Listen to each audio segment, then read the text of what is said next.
After I speak up in meetings, either about content or about attention I'm feeling, I always regret what I've said and wish I had just kept quiet.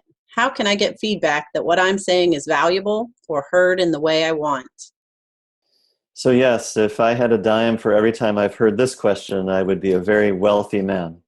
I hear many people say, well, I tried that, Jeff. I tried to talk in the meeting, but forget that. That's the last time I'm going to do that. I just keep my mouth shut now. And this is something that I really feel sad about.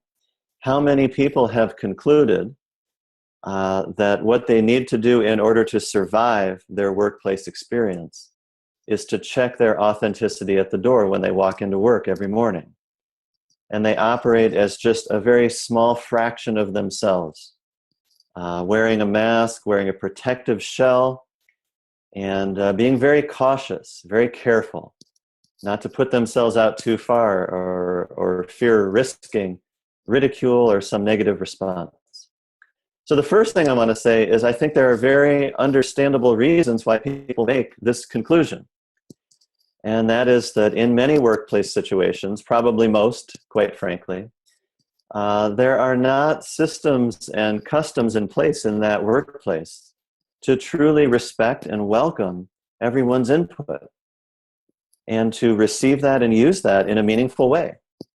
Most workplaces are set up in such a way that one person or a group of people are the primary decision makers. At best, they may ask for input from time to time. But even when they ask for input, or even when someone else wishes to give feedback, there is a rather toxic environment.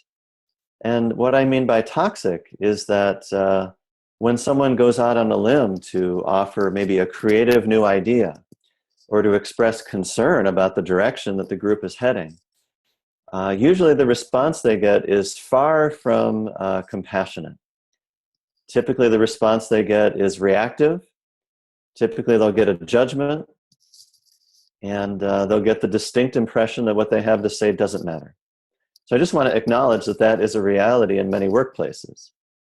So there are a few things that we can do that would increase the likelihood, not guarantee anything, but to greatly increase the likelihood that what we have to say is heard, first of all, is received and actually considered, and is taken seriously. So the first thing is using the NVC skill of making connection requests. So making requests is a very important thing. When I put my needs on the table, I often benefit from making a clear request. Now, if I'm not sure that what I'm going to say is meeting a receptive audience, I may wish to start with a connection request first. So I may put an idea out on the table or an expression of a feeling or a need. And before I go to strategy, I just want to stop and pause and ask, how is it for you to hear me say this to you right now? So I'm in that moment, I am eliciting a response from the other person about what it's like to be hearing this from me.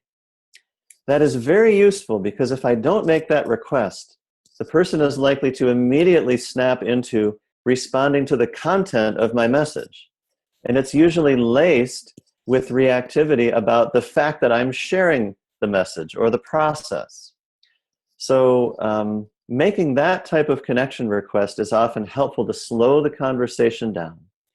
And at the very least, I can get some feedback about how my message is being received before I proceed. And if there is resistance, if there is static in the line between the two of us, we can address that first before addressing the content of the message.